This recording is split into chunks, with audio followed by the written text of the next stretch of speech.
Peoples, social media எல்லாருக்கும் ரொம்ப நன்றி. இந்த படத்தை எடுத்துகிட்டு போய் அவ்வளோ தூரம் நாங்கள் நல்ல படம் பண்ணிட்டோம். பட் அது கமர்ஷியலாக போகிறதுக்கு உங்கள் சப்போர்ட் தான் வேணும். அதை நான் நினச்சதை விட நீங்கள் நிறையாவே பண்ணி கொடுத்துருக்கீங்க. ஸோ உங்களுக்கு மனமார்ந்த நன்றி.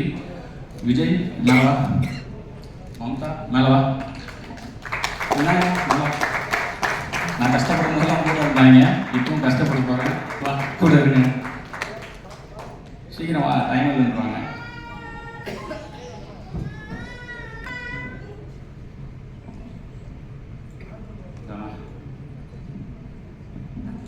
இவங்க 3 பேர் தான் இந்த படம் இன்னைக்கு எந்த நிலைமையில இருக்கோ அதுக்கு காரணம். ஏன்னா சில நேரத்தில் நான் கூட தடுமாறி இருக்கேன், இது வந்து சரியா இருக்குமா அப்படின்னு கேட்குறேன்.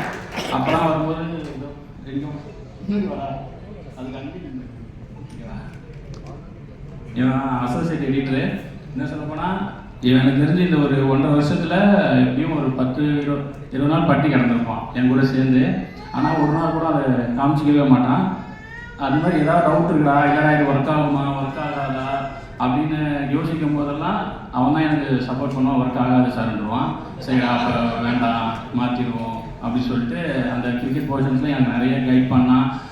ஒரு சில நேரம் என்கிட்ட நம்ம ரொம்ப ஓவராக நோ சொன்னோன்னா கோச்சு பாருன்னு சொல்லிட்டு மூஞ்சி மட்டும் அமைதியாக வச்சுக்குவான். அப்புறம் அடுத்த நாள் ஆனால் அதையும் சொல்லிடுவான், சார் இல்லை சார் அது செட் ஆகலை அப்படின்னு சொல்லுவான்.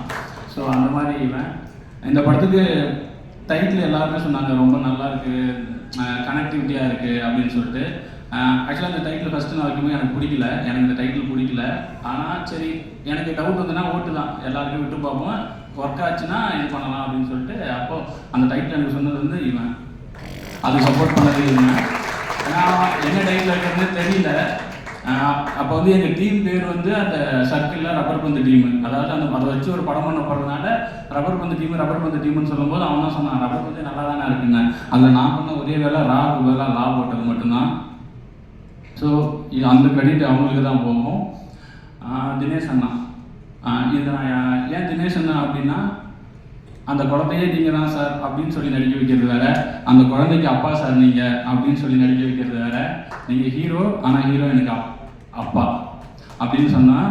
ஸோ அவர் என்கிட்ட என்னன்னு தெரில 15 நிமிஷம் தான் கதை கேட்டிருப்பாரு. 15 நான் சொன்னேன் இது மாதிரி 2 குண்டு இருக்குண்ணே அப்படின்னேன்.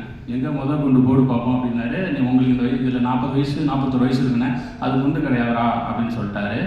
சரி 2வது குண்டு சொல்லு அப்படின்னாரு. நான் கதை சொல்லிட்டே வரேன், ஒரு 10 நிமிஷத்தில் அந்த குண்டு வந்துடும். அது உங்களுக்கு பிடிச்சதுன்னா கன்டினியூ பண்ண சொல்லுங்கள், இல்லைன்னா நான் அப்படியே அனுப்பி விட்டுருங்க அப்படின்னு சொல்லிட்டே வந்தேன். 10வது நிமிஷம் நீங்கள் வந்து அந்த துர்காவுக்கு அப்பா அப்படின்னு ஒரு நிமிஷம் அப்படியே பார்த்துட்டு கன்டினியூ பண்ணுறா அப்படின்ட்டாரு. அப்போது அதுக்கப்புறம் ஒரு 15 நிமிஷம் ஃபுல் கதை வேணாண்டா, நீ க்ரக்ஸ் மட்டும் சொல்லு அப்படின்னு சொல்லி, இதுக்கப்புறம் மிட் என்ன எண்ட் என்னன்னு மட்டும் சொல்லுனாரு. ஓகேன்ட்டேன். ஆனால் எனக்கு தெரியல எப்படி ஓகேனானே நானே போயிட்டார். ஆனால் ஓகே தானே அப்படின்னு. ஆமாடா ஓகேடா நான் பண்ணுறேன் அப்படின்னு சொல்லிட்டாரு. வாடா போட சொல்ல, அப்புறம் கோச்சு நான் கூட ஒன்று வாடா போட சொன்னேன் அப்படின்னு சொல்லுவார். தமிழ்னு சொன்னார். எப்போ நான் எப்படின்னா அதுக்கப்புறம் நான் என்ன புரிஞ்சுக்கிட்டேன்னா, எனக்கு எவ்வளோ விஜயகாந்த் சாரை பிடிக்குமோ அதே அளவுக்கு அவருக்கும் அது பிடிச்சிருந்தது போல. ஸோ அவருக்கு நான் சொன்னேன், நான் நீங்கள் இந்த படத்தில் விஜயகாந்த் சார் ஃபேனாக வரும்போது நான் விஜயகாந்த் சார் செலிப்ரேட் பண்ணுறேன் அந்த எண்ணத்துக்கு அவர் இந்த படத்தை ஓகே பண்ணியிருக்கிறதா நான் வந்து அன்னைக்கு சொல்ல. பட் அவர் என் கூட இந்த 1.5 வருஷம் இருந்தப்போ அதில் நான் புரிஞ்சுக்கிட்டேன். ஓகே அதனால் இந்த படம் ஒர்க் ஆகிருக்கு அப்படின்னு சொல்லிட்டு. ஸோ தினேஷ்னா ரொம்ப தேங்க்ஸ். இல்லைனா அது வந்து இன்னொரு வெறும் மாமனாராக மட்டும் போக வேண்டிய ஒரு கேரக்டரை இந்த அளவுக்கு இன்றைக்கி ஒரு இந்த கடைசி 1 வாரத்தில் சோஷியல் மீடியாவை பார்த்தா தெரியும். அதை எனக்கு ஒரு பெருமை சந்தோஷமாக என் ரைட்டிங்க்கு ஒரு உயிர் கொடுத்ததுக்கு ரொம்ப நன்றிண்ணா. உங்களுக்கு உடம்பு சரியில்லை, அதனால் நீங்கள் அவர் என் கூட சுற்ற இந்த தேட்டர் விசிட்லாம் போனதால அவருக்கும் சரி சஞ்சனாவுக்கும் சரி ஏதோ வைரல் ஃபீவர் அந்த மாதிரி ஏதோ ஆகிருக்கு, டயர்டாகிடுச்சு, அதனால் அவங்களால வர முடியல. தப்பாக எடுத்துக்காதீங்க யாரும். அசோகர் நீங்கள் நல்லா தான் பண்ணீங்க, சொல்லக்கூடாதுன்னு இல்லை. எனக்கு சரி இதை நான் சொல்கிறது இல்லை, நம்ம எல்லாமே சேர்ந்து தானே ஒர்க் பண்ணியிருக்கோம், அதனால் எனக்கு சொல்கிறதுக்கு கரெக்டாக இருக்குமான்னு தெரியல. இவங்க சொல்லணும், அதுக்கப்புறம் ஓகே அப்போ நம்ம கரெக்டாக தான் பண்ணியிருக்கோம் அப்படின்னு தான் இருந்ததை தவிர மற்றபடி சொல்லக்கூடாது. ஏன்னா செட்டே சொல்லிடுச்சு. இங்கே நடிக்கும்போது வேடிக்கை பார்க்க வந்த என் ஒய்ஃப் கூட 2-3 நாள் வரும்போதே சொல்லுவாங்க, என் தலைவி தானே இந்த படம் அப்படின்னு சொல்லுவாங்க. ஸோ நீங்கள் ரொம்ப நல்லா பண்ணியிருக்கீங்க. அந்த கேரக்டருக்கு அதே தான் சேம், நீங்கள் ஹீரோயின் ஆனால் இன்னொரு ஹீரோயினுக்கு அம்மா இப்படி சொல்லி இது ஒரு காம்ப்ளிகேட்டடான இது. அவங்க வந்து என்கிட்ட கதை கேட்கும்போது ஜூம் காலில் கேட்குறாங்க. நான் ஃபஸ்ட்டு கதை சொல்கிறேன், அவங்களோட எண்ணம் என்னென்னா தமிழ் சினிமாவில் ரீஎன்ட்ரி வேணும் சார். இப்போ அவங்க எவ்வளோ எமோஷன் பேசுனாங்களோ அதை அப்படியே என்கிட்ட சொன்னாங்க. நான் ஒரு செகண்ட் கதையை சொல்லலாமா வேணாமான்னு யோசித்தேன். பட் சொல்லிடுவோம், சொல்லிவிட்டு அதுக்கப்புறம் என்ன சொல்கிறாங்கன்னு சொன்னோம். அவங்க சொல்லி முடித்த உடனே அவங்க ஓகேன்ட்டாங்க. அவங்க ஒன்றே ஒன்று தான் கேட்டாங்க, சார் எனக்கு நான் எந்த லாங்குவேஜ் பண்ணாலும் தமிழில் ரீஎன்ட்ரி ஆகணும், எனக்கு தமிழில் பிரேக் கிடைக்கணும் சார், நான் அதுக்கு தான் இவ்வளோ பண்ணிகிட்ருக்கேன், உங்களை நம்பி நான் இறங்குறேன் சார் அப்படின்னு ஹாப்பியாக பண்ணீங்க. அப்போ இந்த சக்ஸஸ் மீட்டு தான். ஸோ அவங்க ஹாப்பினா கண்டிப்பாக நானும் ரொம்ப ஹாப்பி. நான் இந்த படம் பண்ணது என்னுடைய வெற்றி பை ப்ராடக்டாக தான் பார்க்குறேன். அசோதைக்கும் தினேஷ் அண்ணா அவங்களுக்குமே சரி, 2 பேருமே கிட்டத்தட்ட ஒரே காலகட்டத்தில் தான் இருக்காங்க, ஒரே இதில் தான் இருந்தாங்க. அவங்களுக்கு ஏதோ ஒன்று தேவை, அது கிடைக்காம சுற்றிக்கிட்டே இருந்தாங்க. அது இந்த படத்து மூலிமா கிடைச்சிருக்குன்னு அவங்க நம்பினாங்கன்னா நான் ரொம்ப ஹாப்பியாக இருப்பேன். நான் தான் ஃபஸ்ட்டாக ஹாப்பியாக இருப்பேன். ரொம்ப தேங்க்ஸ் இந்த கேரக்டர் எனக்கு பண்ணி கொடுத்ததுக்கு உங்கள் 2 பேருக்குமே. ஹரிஷ் ப்ரோ, நான் இந்த கதை எழுதி முதல் ஹீரோவை அவர்கிட்ட தான் பேசிட்டு சொன்னேன். ஒரே மீட்டிங் தான் பண்ணுறேன்னு சொல்லிட்டாரு. ரொம்ப தேங்க்ஸ் ப்ரோ, அன்புவாக வந்ததுக்கு. சாப்பிடவும் அவர் பேசும்போது சொல்லுவான்னு நினைக்கிறேன். சாப்பிட விடாமல் அனுப்புனேன், சாப்பிட விடாமல் வேலை வாங்குது. ஸோ நிறைய கஷ்டப்படுத்தணும், கஷ்டம் வேணும்னே படத்தில் அது அங்கே தேவைப்பட்டுச்சு. அது எல்லாம் பொறுத்துக்கிட்டு அவர் நினச்சிருந்தாருன்னா ப்ரொடியூசர்கிட்ட பேசியோ இல்லை யாராவது சொல்லி இல்லை நான் எனக்கு சில இதுக்கெல்லாம் வேணும் அப்படின்னு கேட்டிருந்தாங்கன்னா ஆஃபீஸாக ப்ரொடக்ஷன்லேயும் சரிப்பா என்னன்னு பார்த்துடலாம்ப்பா அப்படின்னு சொல்லியிருப்பாங்க. ஆனால் அவர் ஒரு நாள் கூட முகத்தை சுழிச்சதோ இல்லை பிரேக் விடாமல் நாங்கள் ஒரு நாள் அடிக்கடின்னு அடித்த எதுவுமே இது வரைக்கும் இந்த நாள் வரைக்கும் எங்கிட்ட லைட்டாக முகத்தை கூட காமிச்சதில்லை. ஆனால் நான் நிறைய பண்ணியிருக்கேன், நிறைய டார்ச்சர் பண்ணியிருக்கேன். பட் எதுக்குமே இல்லாமல் அவர் இந்த கதையை நம்பி என்னையை நம்பி இது வரைக்கும் என் கூட ட்ராவல் பண்ணிட்டு இருக்காரு. எனக்கு ப்ரொமோஷன்ஸ் வரைக்குமே அவர் என்னை அவ்வளோ பேக் பண்ணுறாரு, என்னை அவ்வளோ சப்போர்ட் பண்ணுறாரு. ரொம்ப தேங்க்ஸ் ப்ரோ. இதே மாதிரியே இருங்க, நிறைய பேரை சப்போர்ட் பண்ணுங்கள். சஞ்சனா அவங்களால வர முடியல, அவங்களும் அந்த கேரக்டருக்கு ரொம்ப நல்லபடியாக பண்ணி கொடுத்தாங்க. அந்த கேரக்டரை எழுதும்போது நான் கொஞ்சம் இந்த ஸ்கிரிப்டில் எனக்கு ஒரு டவுட்டுனா எனக்கு அவங்க கொஞ்சம் கம்மியாக எழுதிட்டோமோ இல்லை அது சரியாகுமான்னு தெரியலங்கிற ஒரு டவுட்டில் இருந்தப்போ அந்த கேரக்டரையும் இந்த படத்தில் இந்த உமன்ஸ் கேரக்டர் எல்லாம் ஸ்ட்ராங்னு சொல்லும் போது கூட எனக்கு அசோதை எழுதும்போதே தெரியும் இந்த கேரக்டருக்கு கண்டிப்பாக அதுக்கான வேலையை பார்த்துருவோன்னு. ஆனால் சஞ்சனா கேரக்டர் மேலே எனக்கு ஒரு டவுட் இருந்துக்கிட்டே இருந்துச்சு. பட் அவங்க அதை புல் ஆஃப் பண்ணி அதையுமே என் ரைட்டிங் கொஞ்சம் எலிவேட் பண்ணி கொடுத்தாங்க. ஸோ அவங்களுக்கு ரொம்ப நன்றி.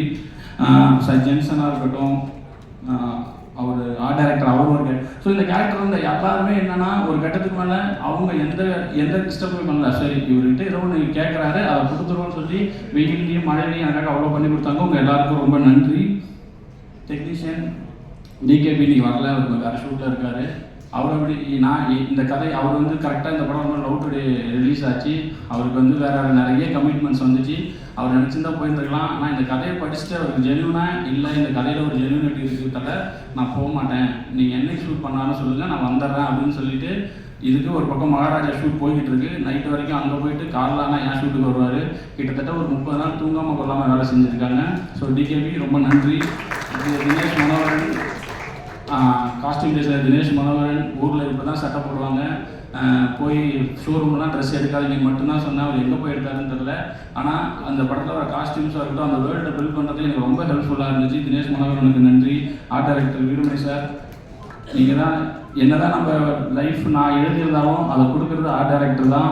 ஸோ அவ்வளோ லைஃப் கொடுத்தாரு. இது எங்கேயுமே செட்டு இல்லை. பட் நாங்கள் ஒர்க் பண்ண அந்த ஆர்ட் டைரக்ஷன், அந்த ஆர்ட் ஒர்க்கு நான் ஃபஸ்ட்டு ஒரு விஜயகாந்த் சாரை வரைஞ்சிட்டாரு. திடீர்னு ஒரு நாள் நான் என்ன நைட்டு ஃபோன் பண்ணி இல்லை எனக்கு அது வேண்டாம், நான் ஒன்று அனுப்புகிறேன், அதை வரைஞ்சி கொடுங்க, நாளைக்கு அதை ஷூட் ஆனால் அந்த நைட்லேயும் போய் அதை வரைஞ்சி கொடுத்து எனக்கு அந்த இப்போ நீங்கள் ஃப்ரேமில் பார்க்குற அந்த வீட்டில் இருக்கிற ஃப்ரெண்டில் இருக்கிற அந்த விஜயகாந்த் சார் கிளாஸ் மினிட்ல நான் மாற்றினேன். முகம் சுழிக்காமல் எனக்கு அதெல்லாம் பண்ணி கொடுத்தாரு. அது மட்டும் கிடையாது, நிறைய மானிட்டர் பக்கத்துலேயே உட்காந்துருப்பார். சின்ன 1 மோர் கரெக்டெலாம் இம்ப்ரூவைஸ் பண்ணிக்கிட்டே இருப்பார். 1 மோருக்கு ஆர்ட் டைரக்ஷன் சைடில் இம்ப்ரூவைஸ் பண்ணுவாங்கங்கிறத நான் பார்த்தது கிடையாது. ஆனால் அவர் பண்ணிக்கிட்டே இருந்தார். ரொம்ப தேங்க்ஸ் சார். மதன் ப்ரோக்கு ஒரு நல்ல விஷயம் என்னென்னா அவருக்கு கிரிக்கெட் ரொம்ப தெரியும். ஸோ அதனால் நான் என்ன எடுத்திருக்கேங்கிறதையும் அவருக்கு தெரியும். ஸோ கிரிக்கெட்டில் சில நேரத்தில் நான் ஏதாவது வேணான்னு சொன்னால் கூட இல்லை ப்ரோ இது நல்லாயிருக்கும், ஒர்க் ஆகும். அதே மாதிரி ஷூட்டு போகும்போது ரொம்ப ஹெக்டிக்காக இருந்தது. ரொம்ப நாங்கள் ஒரு மாதிரி எனக்குலாம் ஒரு மாதிரி இது எடுக்கிறது சரியாக தப்பான்னு பார்க்குறதுக்கு கூட நேரம் இல்லாமல் ஓடிக்கிட்டு இருந்தப்போ அவர்கிட்ட ஒரு ஃபோன் கால் வரும். ப்ரோ நல்லா போயிட்டுருக்கு, சூப்பராக போயிட்டுருக்கு. நான் ஒரு நாள் என்னங்க இதை வேறு ஏதாவது சொல்லுங்கண்ணே, சூப்பராக இருக்குன்னு மட்டும் தான் ப்ரோ சொல்ல தெரியும் எனக்கு அப்படின்னு சொன்னார். அந்த நேரத்தில் அது எனக்கு அந்த வேர்டு, ஏன்னா என்ன நடக்குது, நான் எடுக்கிறது ஒர்க் ஆகுதா, ட்ராமா ஒர்க் ஆகுமா ஆகாதான்னு நான் அவ்வளோ டவுட்லேயே இருக்கும் பொழுது அவர் மட்டும்தான் சொல்லிட்டே இருப்பார், ப்ரோ சூப்பராக வந்துட்டுருக்கு, சூப்பராக வந்துட்டுருக்கு, சூப்பராக வந்துட்டுருக்குன்னு. அந்த சூப்பராக வந்துட்டு இருக்கிறது ரிலீஸுக்கு அப்புறம் வரைக்குமே இப்போ எல்லாருமே சொல்லிங்க சூப்பராக வந்திருக்குன்னு. ரொம்ப தேங்க்ஸ் ப்ரோ. அந்த வேர்டுக்கு உங்கள் ஒர்க்கை விட உங்கள் வேர்டு தான் எனக்கு பயங்கரமாக மோட்டிவேட் பண்ணிச்சு. ரொம்ப தேங்க்ஸ். மோகன் ராஜா உங்களுக்கே வந்துச்சு. இதை போட போகிறேன் ஃபஸ்ட்டு. மோகன் ராஜா கனாவில் இருந்து எனக்கு பழக்கம். கனாவில் எப்படின்னா, நான் ஒரு 4 பாட்டு சினிமாவுக்கு வராது முன்னாடி ஒரு 5-6 பாட்டு எனக்கு ரொம்ப பிடிக்கும். அந்த லிரிக் ரைட்டர் கூட ஒர்க் பண்ணணும் அப்படின்னு ஆசைப்பட்டு கனாவில் உட்காந்துருக்கும் போது இவர் வந்து ஆஃபீஸில் உட்காந்துருக்காரு. நான் சொன்னேன் இந்த மாதிரி பாட்டு எழுதி கொடுங்கன்னா, அந்த பாட்டு எழுதுனதே நான் தான் அப்படின்னு சொன்னார். ஸோ அந்த மாதிரி ஒரு கோஇன்சிடென்ட்டு விதியில் வந்து மாட்டினார் என்கிட்ட. ரொம்ப நன்றிங்க. சில்லாஞ்சேரியாவுக்கு அதை விட ரொம்ப முக்கியம் ஆசை உறவுகளுக்கு எனக்கு ரொம்ப ரொம்ப ரொம்ப நன்றி. உங்கள் ஒர்க் இன்னும் பயங்கரமாக பேசப்படும். டிஎஸ்கேக்கு நான் நன்றி தான் சொல்ல முடியாது, ஏன்னா டார்ச்சர் பண்ணி உள்ளே வந்தார். எனக்கு அவரை காசு பண்ணுற எண்ணம்லாம் கிடையாது. ஆனால் இல்லை நான் பண்ணியா யாரா என்கிட்ட வேலை செய்யறதுக்கு இவ்வளோ ஆசைப்படுறான் அப்படின்னு சொல்கிற மாதிரி இருந்தது. ஆனால் சண்டை போட்டு உள்ளே வந்து முதல் 2 நாள் ரொம்ப கஷ்டப்பட்டார். ஆனால் எதுவுமே இது பண்ணிக்காமல் ஒரு எப்படி சொல்கிறது ரெடியாக இருந்தார். என்ன வேணாலும் பண்ணுறேன் ப்ரோ, எனக்கு ஒரு பிரேக் வேணும், நான் என்ன வேணாலும் பண்ணுறேன், என்ன பண்ணணும்னு சொல்லுங்கள், என்னை மாற்றி விடுங்கிற மாதிரி அதுக்கு வந்து ரொம்ப ஓப்பனாக இருந்தார். கண்டிப்பாக ப்ரோ நீங்கள் ஆசைப்பட்டது எல்லாமே நடக்கும், இப்படியே இருங்க. உங்களுக்கு எல்லாமே இருக்குது, உங்களால் என்ன கேரக்டரும் பண்ண முடியும். ஸோ நீங்கள் நினச்சதெல்லாம் இதுக்கப்புறம் நடக்கும். இந்த படத்தை நிறைய பேர் நிறைய ஆசைகளோடு இருக்கிறாங்க. அவங்க எல்லாத்துக்கும் அடுத்த கட்டத்துக்கு போகணுன்னு நான் ரொம்ப ஆசைப்பட்றேன். ரொம்ப நன்றி. கடைசியாக லக்ஷ்மண் சார், நான் வேறு ஒரு கதை சொல்ல தான் வந்தேன். ஆனால் லக்ஷ்மண் சார் தான் என்ன ஜேனர்னு ஃபஸ்ட்டு கேட்டார். நான் பவுண்டரோட வேறு போயிருந்தேன். நல்லா தைரியமாக பவுண்டட் இருக்குது என்ன பண்ணிடுவாங்க நம்மளே அப்படி சொல்லிட்டு போய் பவுண்டரை நீட்டினேன். கதையெல்லாம் பவுண்டரை பார்த்தாரு. என்னை பார்த்து என்ன ஜேனர்ப்பா அப்படின்னாரு. இந்த மாதிரி ராம்காம் சார் காலேஜ்னு. வேணாம்ப்பா அப்படின்ட்டாரு. என்ன சார் கதை சொல்கிறேன்? இல்லைப்பா வேணாம்ப்பா, ராம்காம் வேணாம்ப்பா. என்னைய சார்கிட்ட அனுப்புனது வந்து அருண்ராஜா சார். அவர் தான் வந்து போடா பிரின்ஸ் பிக்சர்ஸில் உன் பேரை சொல்லியிருக்கேன், கதை சொல்கிறான் அப்படின்னு சொன்னாங்க. நான் போய் உட்காந்தோடனே இல்லைப்பா அது வேண்டாம், அருண்ராஜா சொன்னது வந்து உங்ககிட்ட மண் சார்ந்த கதை ஏதாவது இருக்குன்னு தான் சொன்னார். எனக்கு வாழ்வியலோட ஏதாவது கதை இருந்தால் சொல்லுப்பா அப்படின்னு சொல்லும்போது ஜஸ்ட் ஒரு 20 நிமிஷம் தான் சொன்னேன். இப்போ நான் பேசிக்கிட்டு இருக்க நேரத்தை விட கம்மியாக தான் கதை சொன்னேன் அவருக்கு. அவர் சரிப்பா நான் ஒரு 3 டேஸில் கூப்பிட்றேன்னே நான் 2.5 மணி நேரம் கதை சொல்லி கட்டி பிடிச்சி என்ன அனுப்பினவங்களே என்னை கூப்பிட்டது கிடையாது. சரி இது எங்கே நடக்க போகுது அப்படின்னு சொல்லிட்டு நான் வந்துட்டேன். அதுக்கப்புறம் 3ஆவது நாள் கூப்பிட்டு திடீர்னு அவங்க தண்டை டிவி பூஜை போடுறாங்க. அன்றைக்கி என்னையும் வர சொல்லியிருந்தாங்க. சரி எதுக்கோ வர சொல்கிறாங்க போல், டெவலப் பண்ணிட்டியா 3 நாள் எப்படி டெவலப் பண்ணுறதுன்னு சொல்லிட்டு போனால் மாலையை போட்டு சைன் பண்ண வச்சு நீ தான் படம் பண்ணுற அப்படின்ட்டாங்க. எனக்கு ஒரே ஆச்சரியமாக இருக்குது. என்னடா இது 2.5 வருஷமாக பவுண்டரோட நான் சுற்றிட்டு இருக்கிறேன், அந்த கதை நடக்கவே இல்லை. 20 நிமிஷம் ஜஸ்ட் 20 நிமிஷத்துக்கு கம்மியாக ஒரு கதை சொல்கிறேன். 2 கேரக்டர் தான் சொன்னேன். பூமாலன்னு ஒரு கேரக்டர், கெத்துன்னு ஒரு கேரக்டர், அன்புன்னு ஒரு கேரக்டர். 2 பேருக்கும் சண்டை, 2 பேரும் கிரிக்கெட் விளாடுறானுங்க. ஆனால் 2 பேரும் மாமா மருமகன் சார். இவ்வளோ தான் நான் சொன்னேன். இதை யாராவது ஒத்துப்பீங்களா, ப்ரொடியூஸ் பண்ணுவீங்களா? பண்ணிட்டாரு. ஹாப்பியாக இருப்பாருன்னு நினைக்கிறேன் சார் இப்போது. ஸோ இந்த படம் என்னுடைய ஃபஸ்ட் படமாக ஆனதுக்கு ரீசன் வந்து லக்ஷ்மண் சார். அது நான் எப்பயுமே கிராட்டிடியூடாக இருப்பேன். ரொம்ப நன்றி சார் இந்த படத்தை என்னுடைய டெபியூட்டாக மாற்றினதுக்கு. ஷான் எங்கேயும் வரமாட்டாங்க, மறந்து போயிடுறாரு. ஷான் வந்து எப்படின்னா, நான் எப்படி அமைதியை விட்டுருக்கேனோ அதுக்கு ஆப்போசிட் பேசிகிட்டே இருப்பார். எனக்கு சேர்த்து பேசிகிட்டே இருப்பார். பாட்டெல்லாம் போட போயிடும். 5 நிமிஷத்தில் பாட்டு போகிற வேலைலாம் முடிஞ்சிடும். அந்த பாட்டை போட்டு முடிச்சுட்டு சினிமாவில் என்ன நடக்குதுன்னு பேசுவோம். லஞ்ச் ஆரம்பித்து டின்னர் வரைக்கும் பேசி முடிச்சுட்டு அதுக்கப்புறம் ஓகே தலை பாட்டு நாளைக்கு வந்துடுவார். மொத்தமாக எனக்கு 2 பாட்டையும் சேர்த்து மொத்தமே 3 டியூன் தான் கொடுத்தாரு. அது 2 டியூன் எனக்கு ஓகே வச்சு ஷானை நம்பி நம்ம சில நேரத்தில் விட்டுடலாம். நான் மற்றவங்கள கூட ஏதாவது நான் போய் ஏதாவது நோண்டுவேன். ஷான்கிட்ட இது வரைக்கும் நான் எதுவுமே எனக்கு இப்படி தான் வேணும்னு சொல்லி கேட்டதில்லை. ஏன்னா ஷான் வந்து அவ்வளோ இதாக இந்த படத்துக்கு ஒர்க் பண்ணி கொடுத்தாரு. இந்த படத்துக்கு ரொம்ப கஷ்டம் வேறு நீங்கள் பிஜிஎம் பண்ணுறது. ஏன்னா அந்த கிரிக்கெட்டில் வெளியில் காமெடி பண்ணிகிட்டு இருப்பாங்க, உள்ளே 2 பேரும் இன்டென்ஸாக இருப்பாங்க. அது போக கமெண்ட்ரி வரும், சவுண்டுக்கு வேறு வேலை இருக்குது, இதுக்கு நடுவில் மியூசிக் வரணும். இத்தினோடு கேப்பில் ஒரு எமோஷனை கன்வே பண்ணணும். ஸோ அவ்வளோ ஒரு 6 மேட்ச் இருக்குது. அந்த 6 மேட்ச்சுக்கு அவ்வளோ ஒர்க் இருக்குது. ஆனால் ஷானுக்கு நான் அவ்வளோ 1 மோர் நாங்கள் வந்து திரும்ப கேட்போம், இல்லை இன்னும் பெட்டராக வேணும். ஆனால் எதை பற்றியுமே கவலைப்படாமல் ஷான் வந்து எனக்கு அவ்வளோ அழகாக பண்ணி கொடுத்தாரு. ஷான் ரோல்டனுக்கு இது கண்டிப்பாக என்னென்னா, நான் எடுத்த படத்தை விட இந்த படத்தை இன்னும் பெருசாக காமிச்சிருக்க ஷானுக்கு வந்து ரொம்ப மிகப்பெரிய பங்கு இருக்குது. ஸோ ஷான் ரொம்ப நன்றி. நீங்கள் பிஸியாக வரல நீங்கள், ஆனால் உங்கள் ஒர்க்கு இந்த படத்துக்கு இன்னமும் பேசப்படும். நான் ரொம்ப ஆசைப்படுறேன். ரொம்ப நன்றி வந்திருக்க எல்லாருக்கும் மீண்டும் சொல்கிறேன். இந்த படம் நான் சொன்னேன் நிஜமாவே சொல்ல இந்த படம் ஹிட் ஆகும்னு நம்பினேன். ஆனால் இவ்வளோ அளவு கிரிட்டிக்கலாகவும் சரி இதான் எனக்கு இவ்வளோ பேர் கிடைக்கும் இவ்வளோ இது நான் நிஜமாக நினச்சி பார்க்கல. நான் அன்றைக்கி ஹரிஷ் ப்ரோட்ட கூட சொன்னேன், ப்ரோ நம்ம 2 பேரும் ஒரு 3-4 மணி நேரத்துக்கு வேறு யாராவது ஆகி இந்த படத்தை ஒரு தடவை பார்த்துடணும், நிஜமாலுமே இந்த படம் இப்படி இருக்கான்னு நம்ம வாட்டி செக் பண்ணிடணும். இவ்வளோ வர்றது எனக்கு ஒரு மாதிரி என்னடா இது நம்ம தான் பண்ணோமா அப்படிங்கிற மாதிரி இருக்குது, எனக்கு ஒரு மாதிரி சரியெல்லாம் இருக்குது அப்படி கூட கம்முனி அப்படின்னு சொல்லி பேசிட்டு இருந்தாரு. ஸோ ஹரிஷ் ப்ரோ இன்னும் சொன்னால் ஷூட்டிங்க்கு அப்புறமும் சரி அந்த எனக்கு எப்போ போனாலும் சப்போர்ட்டாக இப்போ ஒரு பிரதர் மாதிரி ஒரு கட்டத்தில் நான் ஹரிஷ் ப்ரோலாம் வந்து இப்போ ஹரிஷ்லேயே பேச ஆரம்பிச்சிட்டேன்.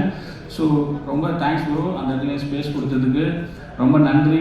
மீண்டும் பத்திரிகை ஊடகம் சோஷியல் மீடியா எல்லாருக்கும் ரொம்ப ரொம்ப நன்றி. சப்போர்ட் பண்ணுங்கள். எனக்கு மட்டும்தான் இந்த மாதிரி ஃபஸ்ட் பட டைரக்டருக்கு இன்னும் எல்லா படத்துக்குமே நீங்கள் என்ன எழுதுறீங்களோ அதுவும் சரி அதுதான் வேர்ட் ஆஃப் மவுத்தாக மாறும்.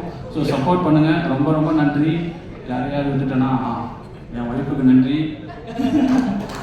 நான் படம் எடுத்ததுக்கு இப்போ இந்த படம் எடுத்ததுக்கு இவங்க எல்லாருக்கும் நன்றி சொன்னேன். நான் சினிமாவில் இருந்ததுக்கு ரீசன் நான் ஓடி போகாமல் சினிமாவில் இருந்ததுக்கு ரீசன் என் ஒய்ஃபும் என் தம்பியும். ஸோ அவங்க 2 பேருக்கும் ரொம்ப நன்றி. என் தம்பி பேரை தான் நான் அன்புன்னு சொல்லிட்டு ஹரிஷ் ப்ரோக்கு வச்சுருக்கேன். ஸோ ரொம்ப ரொம்ப ரொம்ப நன்றி, ரொம்ப நன்றி, ரொம்ப நன்றி.